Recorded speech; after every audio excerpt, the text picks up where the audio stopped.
俄乌战争带来的冲击波，使美国国内的媒体在深入讨论美国国防现状时陷入了混乱。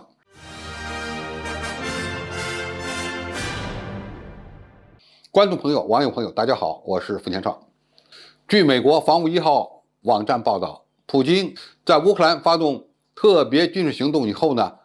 西方国家，尤其是美国，感到了某些不安。俄乌战争会在多大程度上改变五角大楼的近期计划？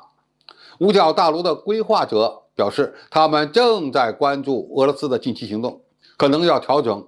美国与中国之间地缘政治竞争的长期计划。美国媒体称，美军的每个军种都必须重新考虑他们需要改变什么，来应对不断变化的威胁。无论俄乌战争的结果如何，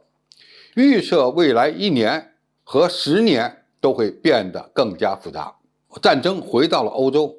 受冲击最大的就是美国陆军。美国陆军为应对莫斯科在乌克兰周围的军事集结和攻击进行了紧急部署，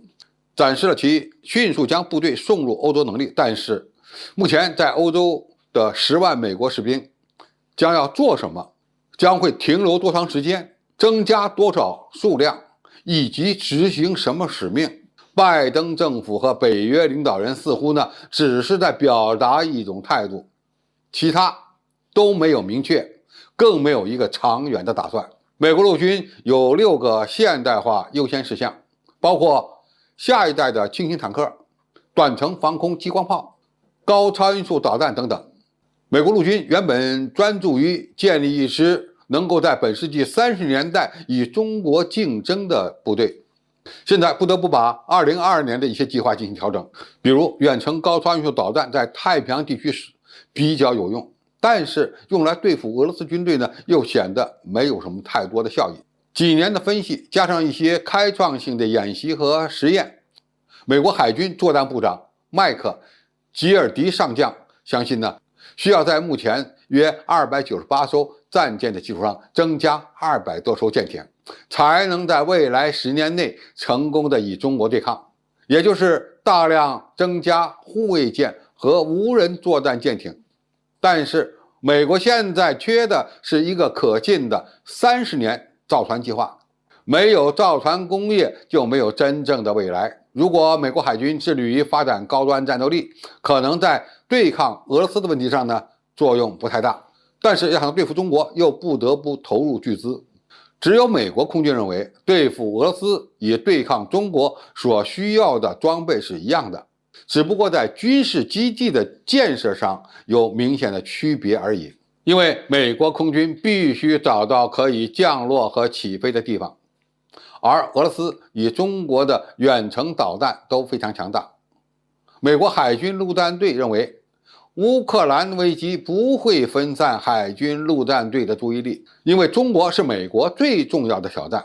美国太空部队司令也表示，乌克兰战争可能会证明建立空中优势，特别是太空优势非常重要，现在就必须准备太空冲突。互联网、卫星在战争中发挥着关键作用。上述美国各军兵种所提出的这些观点和意见，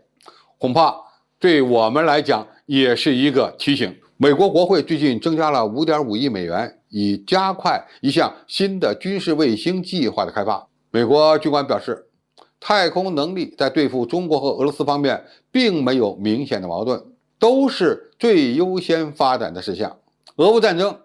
也凸显了商业卫星公司在国家安全中所能够发挥的作用。美国空军部长弗兰克·肯德尔要求美国太空军研究如何利用这些公司来增强其低地球轨道的能力。美国可能要着手建立能够统合商业卫星能力的国家空间情报中心。俄乌战争对美军的发展战略的冲击呢，可以说是巨大的，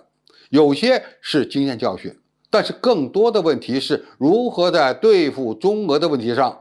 平衡其资源。美国参军对乌克兰战争进行观察和反思，中国人解放军同样也会做这样的事情。这在未来将会影响双方的军备建设和发展。而中国的优势就是能够按部就班的发展军力，拥有解决台海问题的绝对主动权，